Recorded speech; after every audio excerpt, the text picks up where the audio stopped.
সিলেটের আবাসিক hotel relax ইনে এই মুহূর্তে ঝুলন্ত অবস্থায় একটি লাশ পাওয়া গেছে। ইতিমধ্যে আইনশৃঙ্খলা রক্ষাকারী বাহিনী তারা এখানে উপস্থিত হয়েছেন, জানার চেষ্টা করছেন আসলে ঘটনার মোটিভ কি। আমরা যতটুকু জানতে পেরেছি হয়তো কোনো কারণবশত পারিবারিক সমস্যা হতে পারে বা কি হতে পারে জানি না।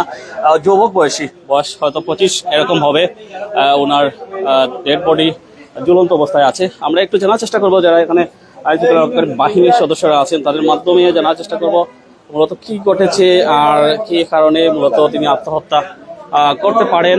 বিশেষ করে আবাসিক হোটেলে দিনের পর দিন যে আত্মহত্যার ঘটনা বেড়ে যাচ্ছে সেটা নিয়েই আমরা মূলত একটু উদ্বিগ্ন। আমরা একটু জানার চেষ্টা করবো এখানে যিনি স্যারা আছেন দায়িত্বে ওনার কাছ থেকে একটু জানার চেষ্টা করবো ঘটনার কারণে। আমরা এখন অবস্থান করছি এখনো ভিতরে আসলে আইনশৃঙ্খলা রক্ষাকারী বাহিনী কাজ করছে। আমাদেরকে আসলে ভিতরে প্রবেশের সেই অর্থে সুযোগ দেওয়া হচ্ছে না। ঘটনার কারণ আমরা জানার চেষ্টা করবো, মোটিভ উদ্ঘাটন জানার চেষ্টা করবো। আমরা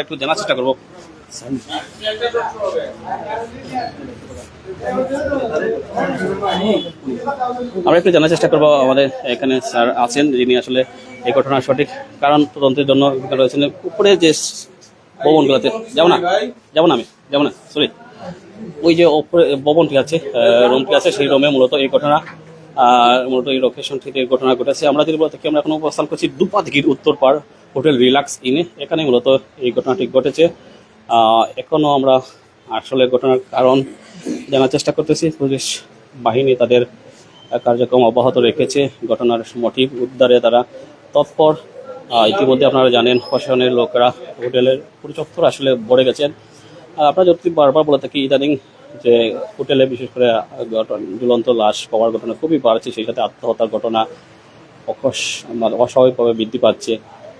সেই ঘটনা আসলে কেন বাড়ছে সেটা আসলে অপরাধ চক্র দায়ী কিনা বা কোনো কারণে আসলে আমরা ওরা ডিপ্রেসড হয়ে যায়। অনেকে আসলে জীবনের পথ হারিয়ে ফেলে হয়তো বিপদের পথ বেছে নিয়েছি, এরকম ঘটনাও ঘটতে পারে। আমি সুজন আহমেদ লাইভে যুক্ত আছি প্রাইম সেক্টরের পক্ষ থেকে। এখানে উৎসুক জনতার ভিড় আসলে হোটেলের বাইরেও কাউকে আসলে ভিতরে প্রবেশ করতে দেওয়া হচ্ছে না। সাংবাদিক পরিচয় আমরা অনেকটা পর আসলে ঢুকতে পেরেছি। এখানে সাধারণের প্রবেশ একদম নিষেধ করা হয়েছে, কোনো ধরনের প্রবেশাধিকার বন্ধ। আমি অনেকটা পরিশ্রম করে জানার চেষ্টা করি, একটু জানার চেষ্টা করুন ভাই, একটু জানার চেষ্টা করুন ভাই।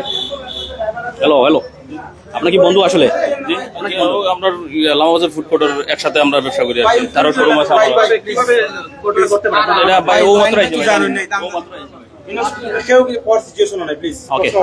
আমরা একটু জানার চেষ্টা করবো আসলে এখনো অনেকেই দ্বিধাদ্বন্দ্বে আছেন বিষয়টা কেন ঘটলো। সংবাদকর্মীরা ইতিমধ্যে ভিড় জমিয়েছেন, বাহিরের অংশটা তো শত শত মানুষের ভিড়। এখানে কাউকে আসলে প্রবেশাধিকার ইতিমধ্যে নিষিদ্ধ করা হয়েছে। ইতিমধ্যে সুবানীঘাট পুলিশ ফাঁড়ি তারা এসেছেন, অ্যাম্বুলেন্সও সাথে করে নিয়ে আসা হয়েছে। যেহেতু ইতিমধ্যেই তার ঝুলন্ত নিতদেহ আসলে নামানো হয়েছে আমরা যতটুকু জানি, তবে তার যতটুকু পদক্ষেপ পরীক্ষা দেওয়াটা দরকার সেটার জন্য তৎপর রয়েছে আইনশৃঙ্খলা রক্ষাকারী বাহিনী। ভিতরের অংশগুলো আমরা একটু দেখাই, ভিতরের অংশ একটু দেখাইলে আমরা হয়তো আপনাদেরকে আরো একটু ক্লিয়ার করতে সক্ষম হবো। এখানের উপরের তলায় আমরা মানুষ অনেক প্লিজ সাংবাদিক প্লিজ রিকোয়েস্ট আপনাদের কাছে, ঝামেলা করেন না, আমার গেস্ট প্লিজ রিকোয়েস্ট আপনাদের কাছে। ওকে আমরা আসলে দেখানো আসলে ওকে আমরা একটু আমি কোনাতে একটু এই কোনাতে আমরা একটু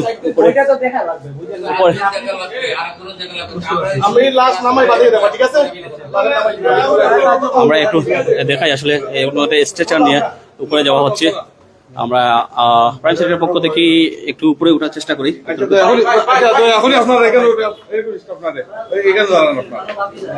আসলে আমাদেরকে সংবাদ সংগ্রহে বাধা দিবেন না, আপনাদেরকে যা আছে ডিটেইলস আমরা বলে দিব। লাশও দেখাইবো, আপনাদের উপরে অনেক মানুষ চলে গেছে অলরেডি। আপনারা এখন চাই নাকি বিশৃঙ্খলা সৃষ্টি করতে চাইতেছি না আমরা সংবাদ কর্মী, আমরা তো বিশৃঙ্খলা করতে রাজি না। আপনার সংবাদ প্রচার করেন, সমস্যা নাই তো। আমরা এখানে বসে কি প্রচার করবো? লাশ আসতেছে না তো, লাশটাকে ডিটেইলস তো বলা হইতেছে, ওনাদের ফ্যামিলি মেম্বারস তারা বলতেছে, ওনারা তো বলতেছে আপনাদের কিছু বলবেন।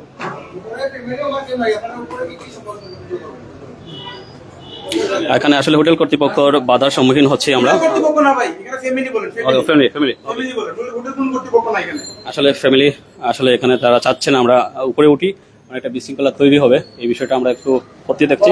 হোটেল কর্তৃপক্ষ বাধা দিলে শাটার নামাই দিতে হবে তখন। ওকে, আসলে ফ্যামিলির পক্ষটা আসলে যিনি মারা গেছেন ওনার নাম, ওনার নাম সৌরভ আহমেদ। সৌরভ বিশ্বনাথ, এই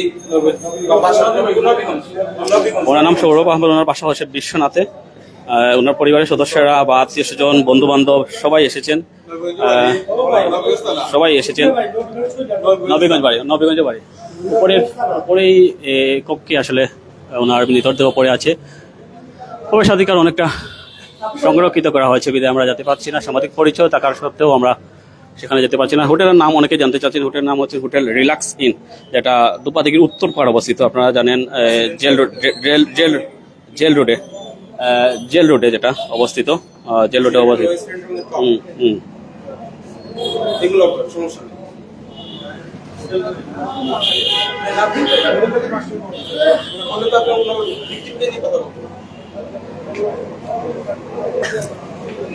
তো যে বিষয়টা আমরা একটু দেখাই, আসলে এখানে যে অবস্থা সেখানে সংবাদ সংগ্রহ করা অনেকটাই দুরূহ বিষয়টা।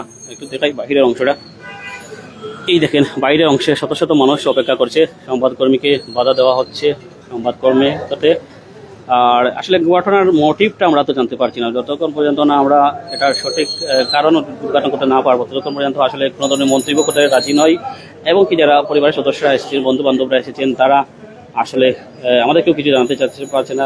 শুধুমাত্র জানতে পেরেছি ওনার নাম সৌরভ, নবীগঞ্জ বাড়ি ওনার। তবে এখানে ছেলের কি জন্য আসলেন, কি কতদিন ধরে এখানে অবস্থান করছেন কিনা কোথাও, সেটাও জানা দেখার বিষয়। অবস্থান করছি এই হোটেল রিল্যাক্স ইনের ভিতরে অংশে, উপরে তোলায় যত মৃতদেহ অবস্থান করছে। কিছুক্ষণের মধ্যেই প্রশাসনের লোকজন যাবো কে পারমিশন দিছে? না না উনি ফ্যামিলি রয়েছে, মেম্বার সব রয়েছে, উপরে রয়েছে। আপনারা কি বাধা দিবেন? আপনারা তো গেলে তো সমস্যা নাই। দেখি আপনি একটু দিন না, শুধু আপনারা কোনো নিউজে কোনো বাধা দিলাম না, জাস্ট রিকোয়েস্ট করলাম। আপনারা যদি মন সামান্য তো কোনো ন্যূনতম জ্ঞানটুকু থাকে আপনার কাছে রিকোয়েস্ট করুন। আপনার যথেষ্ট সুযোগ। ওকে এমন গেস্ট আছে, তার কারণে গেস্ট অলরেডি কমপ্লেইন দিছে, স্যারের লোকে মাতিছে। এই অনাকাঙ্ক্ষিত ঘটনা গেস্ট বিব্রত বোধ করবো, স্বাভাবিক, কিন্তু স্বাভাবিক মৃত্যু নয়। অর্থাৎ ইতিমধ্যে আমরা অবস্থান করছি হোটেল রিল্যাক্সিনে। এখানে পরিবারের সদস্যরা অবস্থান করছেন, যেটা আমরা করতে পারছি না হয়তো ফ্রিডমলি। ভিতরে অংশটা দেখাই, এখানে পুলিশ তৎপরতা রয়েছে। যেগুলো বলতে চাচ্ছি যে হোটেল রিল্যাক্সিন, সেটার ভিতরে অংশটা আমরা একটু দেখাই আপনাদেরকে। রিল্যাক্সিন অনেকটা পরিচিত নাম, আপনারা যারা জেল রোডে আসেন তারা জানতে পারবেন। এখানে মূলত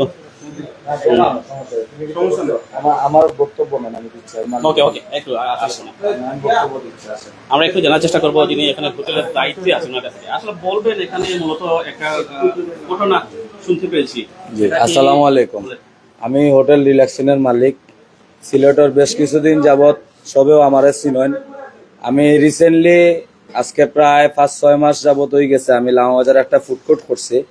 আজকের যেই মর্মাহত ঘটনা, এটা আসলে আকস্মিক একটা অ্যাক্সিডেন্ট। এটা আমরা আসলে অবগত কোনো জায়গা থেকেও আসলাম না। আর যেই ঘটনাটা করছে এই নইলাগিয়া ভদ্রলোক আমার ফুড কোর্টের সম্মানিত এক দোকানদার আসলা তাই। তো তাইন বিগত দিন যাবৎ বিভিন্ন ধরনের প্রেসারে ভুগছেন, এটা আমরা ফুড কোর্টের অনেকে অবগত বা তান পরিচিত মহল যারা আছেন তারা অবগত। তো আসলে তাইন ইনো থাকা বিষয়টা হইল গিয়ে আমরা রিল্যাক্সিনর লিফটর সংযোগ নাই, যার কারণে আমরা 5তলা 6তলাটা ব্যাচেলর ভাড়া দিতাম। তো তাই আমার শুভাকাঙ্ক্ষী আমার ফুড কোর্টের একজন সম্মানিত দোকানদার হিসাবে তান অন্য স্টাফ এবং তান থাকার লাগি তান আপন ছোট ভাইও তান লগে থাকতা, বেচারা বাড়িতে গেছিল। তো তান স্টাফও অন্য থাকতা। তো ইনো তান ব্যাচেলর একটা মাসিক রুম নিয়ে তান ভাড়া থাকতা।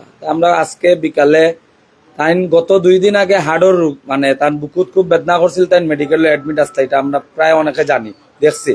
তা আমরা হয়তো চিন্তা করছিলাম যে বুকুর বেদনা যেহেতু আজকে রুম খোলা পাইছি না, সম্ভবত হয়তো বুকো কোনো অ্যাটাক হইল নি বা হার্ট অ্যাটাক হইল নি, ওলা একটা আমরা চিন্তাধারা করছিলাম।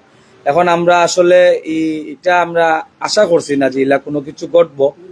তো যতটুকু হয়েছে আমরা আসলে এটা আশা করছি না। সবার পক্ষ থেকে আমিও কইলাম, তান গার্জেন বা তান মানুষ চাইছেন বাদে আমরা কোনো পদক্ষেপ নিছি না, আমরা সরাসরি আইনের ব্যবস্থা নিছি। কারণ যেহেতু এটা তো আমরা কোনো কিছু করার নাই, তা আপনারা মিডিয়া আইসেন, ধন্যবাদ ভাই সকল আপনারা। তা আপনারা সিলেটও এটা জানাইবা। হ্যাঁ, তা আমরা প্রতিষ্ঠান থেকে এলা কোনো ধরনের কিছু হয়েছে না। আসলে যিনি মারা গেছেন ওনার নামটা জানতে চাই। তার নাম হইল গিয়া সৌরভ আহমেদ, বাড়ি কোথায়? বাড়ি হইল গিয়া হবিগঞ্জ জেলা। বয়স কত হবে? 28-29 মতো হইব। মানে কত? 29-28-29। কোন সময় আসলে আত্মহত্যা করছিলেন বলতে আসলে আত্মহত্যার টাইমটা বা ইয়েটা আমরা কনফার্ম করতে পারছি না। সকাল থেকে নিয়া আজকে সকালে যখন আমরা স্টাফ তানের যে তন্নিস কিচেনের স্টাফ অন্য থাকে, তো আমরা তো ফুড কোর্ট ওপেন হয় 12টার সময়। তো 12টার সময় যখন ওপেন হয় মনে হয় 1-2টার সময় তানোর স্টাফে তানে ডাকিয়া গেছে, কোনো অ্যালার্ট পাইছে না। তো অ্যালার্ট না পাওয়ার কারণে তারা গেছে কি ফুড কোর্টও যাওয়ার বাদে 3:30টার সময় তারার স্টাফে আমরা রিল্যাক্সিনোর স্টাফে ফোন দিয়া কইছে ভাই আমরা সারডে একটু ডাকিয়া দাও। তো চাকিয়া যখন পাইছে না তখনও আর কি খবরটা আমি পর্যন্ত গেছে, আমি আইছি। আমার বাদে আমি নগদ আইও তৎক্ষণাৎ তো আমি আইনের আশ্রয় নিছি। কারণ এগুলা তো ফ্যামিলি মানুষরা আনছে, আইনের মানুষরা আনছে, আনিয়ে আমরা এটারে অতটুকু পর্যন্ত সাবমিট করছি। পুলিশ আওয়ার বাদে দরজা ভাঙ্গা হয়েছে, লাশও পুলিশও অ্যাকসেপ্ট করছেন। তো এইটার সাথে আমরা আসলে কোনো ধরনের কোনো জড়িত নাই। অর্থাৎ আমরা কথা বলছিলাম, শুনছিলাম আসলে এই হোটেল রিল্যাক্সিনের মালিক, ওনার কাছ থেকে আমরা শুনতে পাচ্ছি এই ঘটনা কিভাবে ঘটেছে সেটা নিয়ে।